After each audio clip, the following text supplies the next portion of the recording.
thing I want to talk about is the potential for mass deportations, which of course has been central to Donald Trump's campaign and of course what he's been saying since he became president.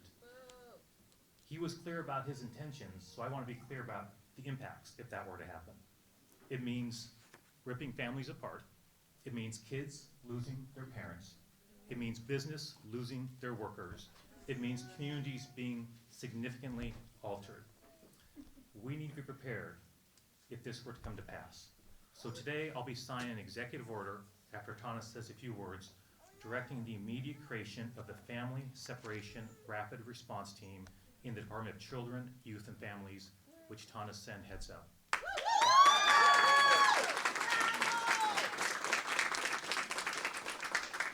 And I appreciate the work of the co-chairs of that committee in the transition, making recommendations like this to me so we can move quickly and be prepared as a state. The goal of this team is to address the harms caused by President Trump's immigration enforcement policies. Look, we have other speakers who will address this, but the harms are obvious. And the word harms is really not even the right word, right? It goes beyond that, right? But the harms caused by those will be profound for many, many families potentially, and we need to be prepared. So we're going to uphold our core values as Washingtonians, and my administration will do everything we can possibly do to address those significant harms that are caused by those policies. That's making sure that kids who are torn away and separated from their parents have someone to care for them, and they have uninterrupted access to their education. The team I'm creating today will include professionals from DCYF, from the Washington State Patrol, the Office of Refugee and Immigrant Assistance, the AG's Attorney General's Office, and representatives, of course, from my office as well.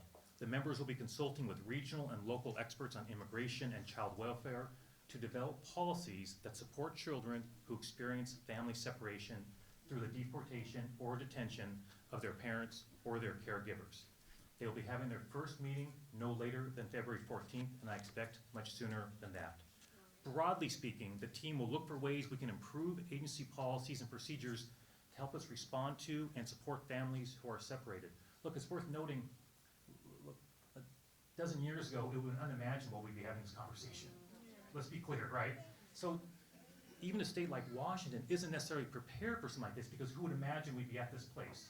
So it's important for us to go through our procedures and think about it from a lens of what actually is happening now to make sure we are doing everything we can to be ready for what might be happening. We'll also be connecting with the Office of the Superintendent of Public Instruction and local school districts to develop strategies to minimize disruption to kids' education. That includes making a plan to respond if a student's parent is taken while a student is in school. I will be directly involved in this, so I can assure you I have a great team. They'll be advising me on a regular basis. My first meeting this morning after I got up was about these issues, so they'll be in regular contact with me as we move forward.